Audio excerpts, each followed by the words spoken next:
see you at the movies. I see you with your lipstick on. I'm looking out for cosmos. I'm hoping that we'll get along. It's time for renovation. Assalamualaikum warahmatullahi wabarakatuh. Saya Bagus Kamaruzzaman, NIM 19010022.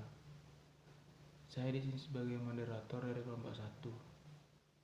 Kami akan menjelaskan etika batuk dan bersin serta cara batuk dan bersin yang baik dan benar yang akan disampaikan oleh rekan-rekan saya. Assalamualaikum warahmatullahi wabarakatuh.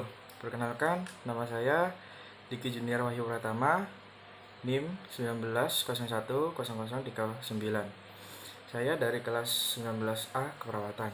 Di sini saya sebagai penyaji 1 ingin menjelaskan tentang etika batuk dan bersin.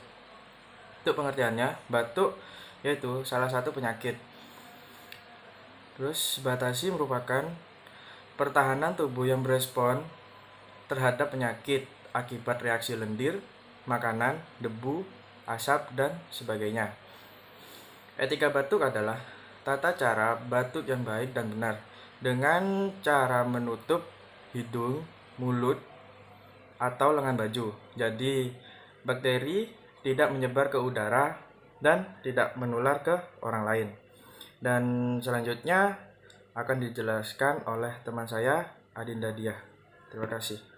Assalamualaikum warahmatullahi wabarakatuh. Saya Adinda Diah Yulianti dari kelompok 1 sebagai penyaji 2.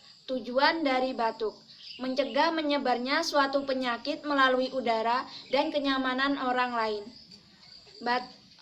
Dampak dari batuk sendiri itu, batuk dapat menyebabkan rasa lelah, gangguan tidur, nyeri muskuloskeletal, dan gangguan nafas. Assalamualaikum warahmatullahi wabarakatuh. Perkenalkan, nama saya Diah Sulumita dari 19A Keperawatan, NIM 19010036. Di sini saya akan menjelaskan bagaimana cara batuk yang baik dan benar.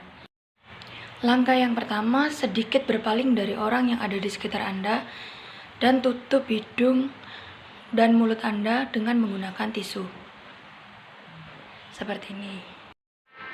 Kemudian juga bisa menggunakan sapu tangan atau lengan baju setiap kali Anda bernapas untuk batuk atau bersin. Seperti ini. Langkah yang kedua, segera buang tisu yang sudah digunakan tadi ke tempat sampah.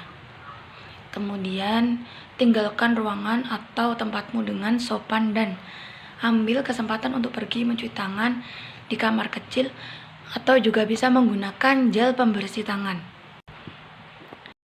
Langkah yang terakhir, jangan lupa menggunakan masker.